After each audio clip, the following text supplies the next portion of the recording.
입니다. 하나님 감사합니다. 오늘도 말씀을 따라 성령인도 받는 우리 모든 예산교회 가족들 될 수 있도록 축복해 주옵소서. 예수 그리스도 이름으로 기도합니다. 아멘. 제가 미국에 가는 그 스케줄로 인해서 이제부터는 좀 이렇게 녹음 메시지로 이렇게 미리 말씀을 녹음하고 올려드리도록 하겠습니다. 기도첩의 내용은 생략하도록 하겠습니다. 왜냐하면 너무 길어지기도 하고요. 기도첩 내용은 간단하게 아주 간단하게 하고 기도첩을 좀 직강으로 좀 들으시도록 좀 권유를 드리겠습니다. 예레미야 36장 말씀 보겠습니다. 36장입니다. 네,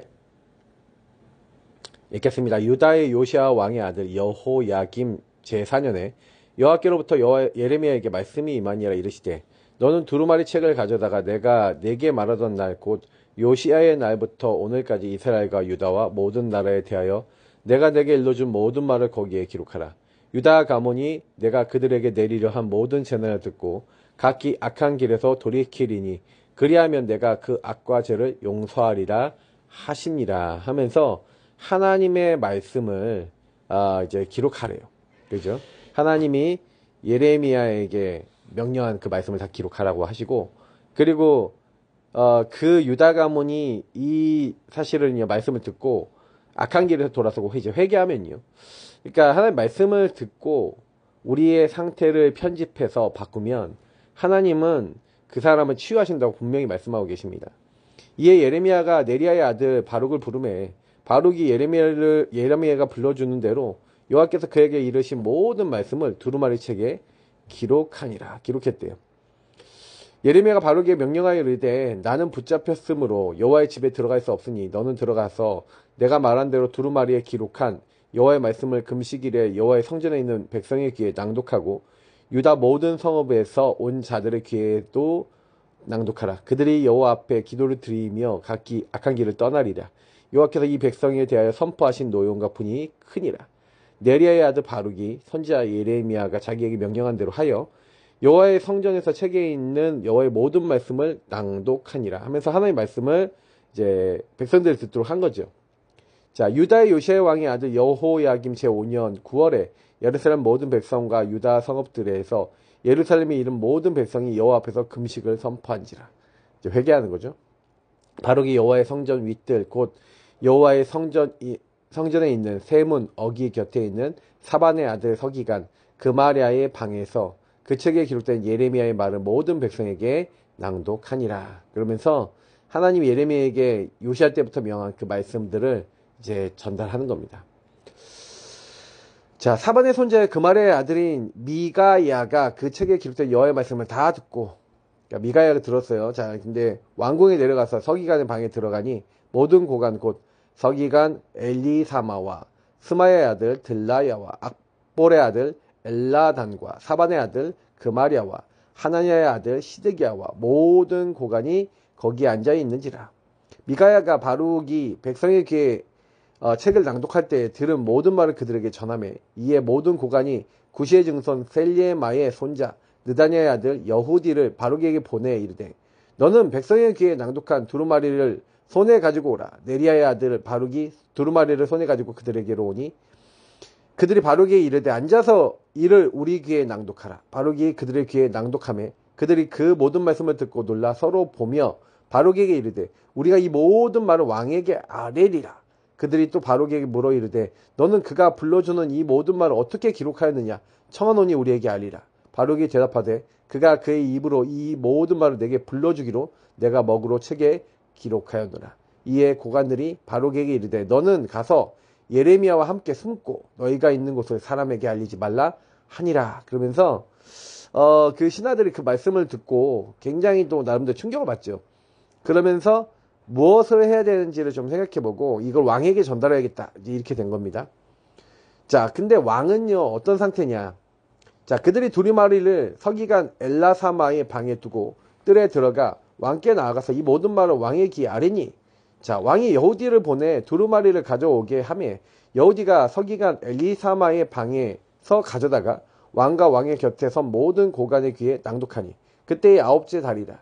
왕이 겨울 궁전에 앉았고 그 앞에는 불핀 화로가 있더라. 그러니까 그 두루마리를요, 사실은요, 왕의 귀에 알린 거죠. 왕이 이제 듣게 한 겁니다. 그리고 왕과 왕의 곁에 선 모든 고관들, 이제 귀에 들린 거죠. 자, 근데 불피운 화로가 있는데, 여후디가 선호 쪽을 낭독하면 왕이 칼로 그것을 연하여 베어 화로불에 던져서 두루마리를 모두 태웠더라. 왕과 그의 신하들이 이 모든 말을 듣고도 두려워하거나 자기들 옷을 찢지 아니하였고, 엘라단과 들라야와 그마리아가 왕께 두루마리를 불사르지 말도록 아뢰어도 왕이 듣지 아니했으며, 왕이 왕의 아들 여라무엘과 아리스엘의 아들 스라야와 압디의 아들 셀예마에게 명령하여 서기관 바룩과 선지자 예레미야를 잡으라 하였으나 여호와께서 그들을 숨기셨더라. 그러니 사실은 심판받을 수밖에 없는 거예요. 그러니까 하나님 말씀이 선포돼도 불신앙하고 콧방귀 끼고 뭐예요? 절대로 그 부분에 대해서 생각하지 않고 무시해버리는 그 상태. 진짜 무시무시한 상태입니다. 왕이 두루마리와 바룩이 예레미야의 입을 통해 기록한 말씀을 불사른 후에 여호와의 말씀이 예레미야에게 임하니라 이르시되, 너는 다시 다른 두루마리를 가지고 유다의 여호야김 왕이 불사른 첫 두루마리의 모든 말을 기록하고 또 다시 기록하래요. 또 유다의 여호야김 왕에 대하여 이와 같이 말하기를, 여호와의 말씀에 내가 이 두루마리를 불사르며 말하기를, 내가 어찌하여 바벨론 왕이 반드시 와서 이 땅을 멸하고 사람과 짐승을 이 땅에서 없어지게 하리라 하는 말을 이 두루마리에 기록하였느냐 하도다. 그러므로 여호와께서 유다의 왕 여호야김에 대하여 이와 같이 말씀하시니라. 그에게 다윗의 왕위에 앉을 자가 없게 될 것이요, 그의 시체는 버림을 당하여 낮에는 더위 밤에는 추위를 당하리라. 또 내가 그와 그의 자손과 신하들을 그들의 죄악으로 말미암아 벌할 것이라. 내가 일찍이 그들과 예루살렘 주민과 유다 사람에게 그 모든 재난을 내리리라 선포하였으나 그들이 듣지 아니하였느니라. 이에 예레미야가 다른 두루마리를 가져다가 네리야의 아들 서기관 바룩에게 주매, 그가 유다의 여호야김 왕이 불사른 책의 모든 말을 예레미야가 전하는 대로 기록하고 그 외에도 그 같은 말을 많이 더 하였더라. 그러니까 사실은 저는 이제 이 부분을 이렇게 보면서 참 하나님이 재난을 얘기하고 고난이 올 것을 말해도 듣지 않는, 그러니까 하나님의 말씀을 무시하고 듣지 않는 상태, 무시무시한 영적 상태입니다. 근데 사실은 예레미야는 하나님 말씀대로 또 두루마리를 또 기록하고 또 더 이제 추가되는 말들을 하나님 말씀대로 이제 기록했죠. 자, 근데 여기서 여러분 확인할 수 있는 게 뭡니까? 뭐가 이 말씀에서 나오죠? 창세기 3장, 6장, 11장 안에 묶여있고 자기의 상태와 자기 문제를 이야기하고 일어날 일까지도 하나님 말씀해 주시는데 듣지 않아요. 자, 발견과 인정이 절대 될 수 없는, 다시 말하면 자기의 문제를 하나님 앞에 가져갈 수 없는 상태. 다시 말하면 하나님을 절대로 받아들일 수 없는, 하나님 함께하는 근본을 완전히 잃어버리고 오직 사단에게 잡혀 내 생각, 내 가치관만이 옳아라고 할 수밖에 없는 왕의 가치관과 왕의 입장과 왕의 위치가 더 커버린 이제 그 사람 여호야김. 결국에는 여러분 이 모습이 우리에게도 있는 거예요. 아, 참 나쁜 놈이다 여호야김 뭐 이렇게 얘기할 수 있겠지만 아닙니다. 우리도 똑같습니다. 그러니까 우리도 그 여호야김 왕과 똑같은 상태가 우리도 있다니까요. 인정 안 해서 그렇지 똑같아요. 그래서 우리는 제가 전도특공대에 대해서 말씀을 드렸지만 하나님과 관계 회복해야 된다. 여러분 하나님 편지가 되려면 하나님이 여러분과 저에게 이제 개입하시고 역사하시는 그런 부분이 있어야 되잖아요. 타인과의 관계도 그때 회복될 건데 중요한 건 뭐냐면 내가 편지라고 하지만 편지인 내가 편지답게 살아갈 수 있는, 그러니까 그 뭐가 없어요. 다시 말하면 하나님은 분명히 우리에게 복음이라는 중요한 가치와 의미를 주었는데 율법이라는 것에 묶여서 잘잘못만 따지고, 다시 말하면 맞니 틀리니 따지는 거예요. 그러니까 사실은 이제 율법이라고 하는 게 뭡니까? 불신앙이거든요. 어떻게 보면 율법은 내가 해야 된다라고 하는 우리 인간의 나라고 하는 중심에서 시작되는 거예요. 그러니까 내가 그걸 지키고 행해야 돼요. 그래야 구원받을 수 있다고 얘기해요. 근데 내가 다 행할 수 없잖아요. 그러니 구원받을 수 없는 거예요. 율법은요. 율법은 결국 내가 내 문제 해결할 수 없음을 증명하는 것밖에 없습니다. 복음만이 우리 문제 해결하고 율법의 목적은 복음으로 나오게 하기 위해서죠. 근데 그 복음에 대한 가치를 모른다면 그렇게 되는 거예요. 그러니까 사라가 이삭을 낳았을 때 낳을 수 있었습니까? 낳을 수 없었잖아요. 은혜입니다. 사실은 우리는 복음은 은혜거든요. 그러니까 이 하갈이라는 여자를 통해서 이스마엘을 낳았을 때 얼마나 많은 불신앙과 불순종 가운데 그 결과가 왔습니까?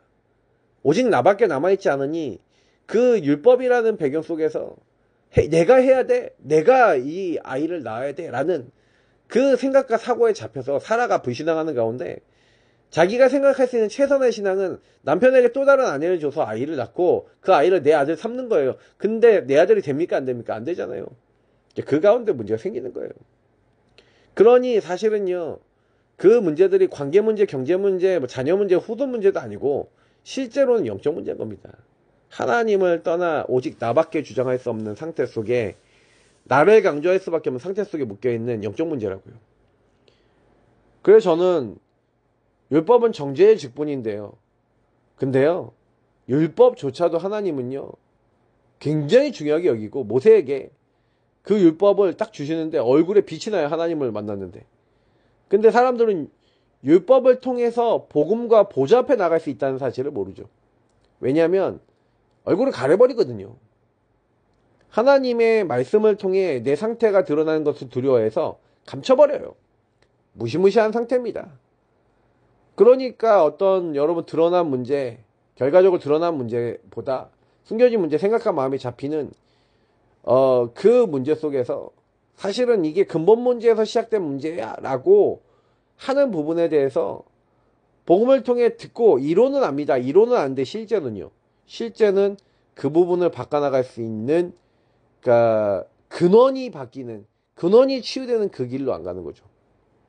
영적으로 각인 뿌리의 체질이 틀린 데 있어요. 저는 이제 제가 어렸을 때 제 과거를 생각해 보면, 우리 가문은 중독이라는 배경이 있는데, 할아버지 술 중독, 아버지도 뭐 중독이 있으셨고, 근데 저도 중독자인 거예요.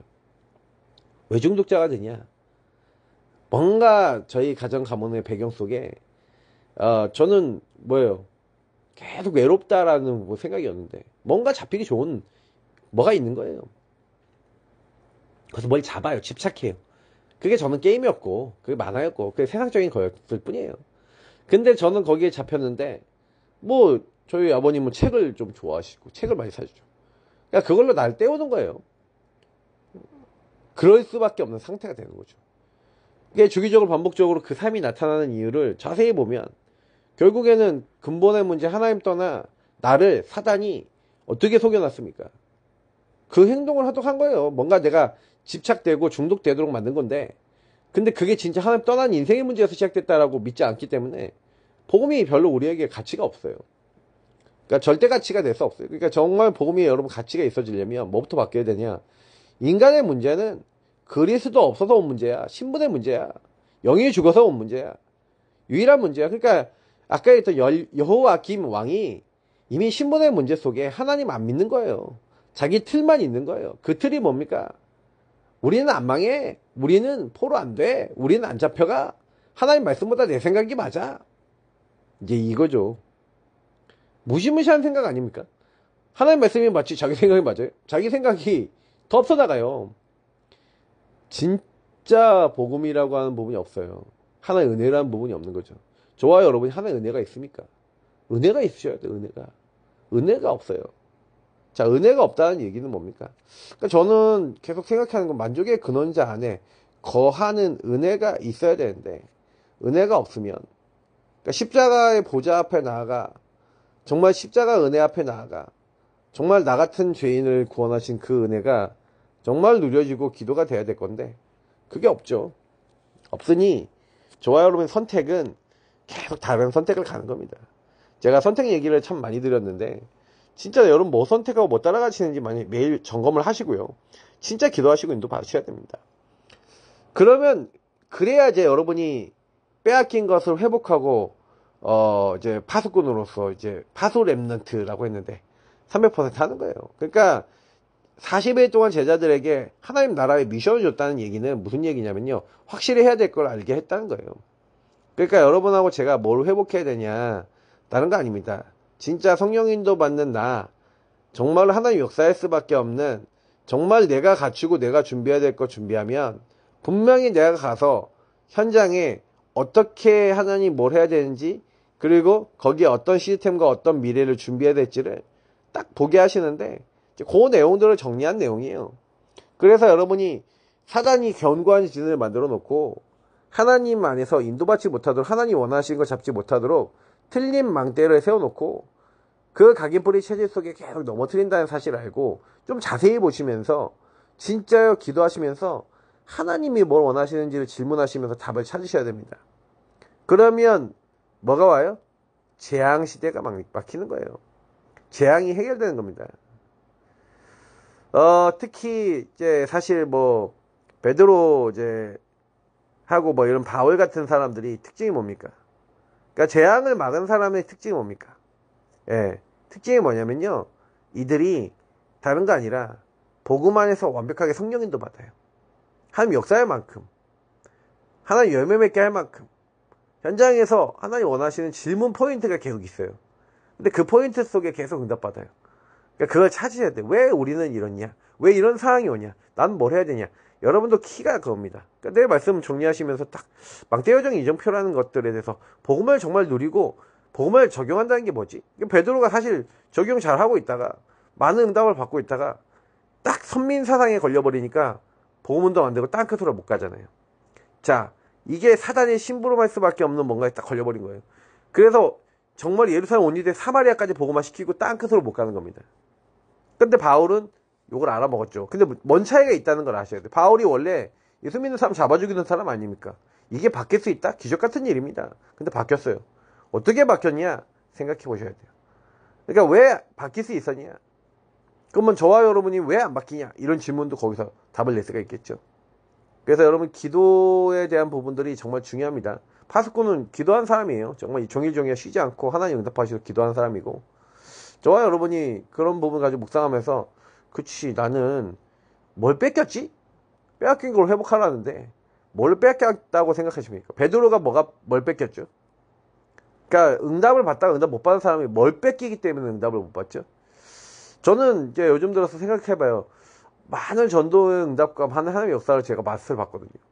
근데 어느 순간 딱 보니까 제 인생 속에 새로운 생명, 영혼, 그리고 제자, 일꾼, 계속 그 사람들이 만나지고 복음 전달되어지는 이 일들이 저와 여러분이 끊어져 있다면 이것부터 회복해야 되는 거예요. 근본이 먼저 회복돼서 계속해서 복음을 가지고 사람을 살리고 변화시킬 수 있는 그런 응답, 이제 그게 중요합니다. 그 응답을 받을 수 있도록요, 계속 기도해 보세요. 그러니까 제가 이제 그 매일매일 말씀을 드리지만 여러분은 질문 많이 던지고 말씀을 통해 그래, 하나님 뭘 원하시지? 근데 저는요, 분명히 확실하게 얘기할 수 있는 게 있어요. 예수 그리스도께서 저와 여러분의 매일마다 그 갈보리 사는 주님이 주인 되시고 주님의 의도, 미션과 주님의 계획이 붙잡혀지면 끝납니다. 그 사람에게 성령이 역사하시는 거예요. 마가다락방의 성령이. 왜 내게 성령이 역사 안 하시냐? 그거 안 하잖아요. 우리가 하나님 원하시는 그 자리에 줄에 서서 하나님이 원하시는 인도를 안 받잖아요. 당연히 흑암도 빨빨거리며 살아있으면서 적당히 우리를 건드리고 있습니다. 야, 진짜 내가 진짜냐? 적당한 존재냐? 계속 확인해 보시면서 응답 받으시고요. 하나님 원하시는 생명 살리고 전도운동 하시는 주역 되시기를 예수님으로 축복합니다. 하나님 감사합니다. 정말 근본이 치유된 하나님의 사람이 되도록 인도하시고 매일매일 말씀으로 승리케 하옵소서. 살아계신 주 예수 그리스도 이름으로 기도합니다. 아멘. 네, 승리하시길 축복합니다. 미국 현장을 놓고 매일 기도해주세요. 감사합니다. 그리스도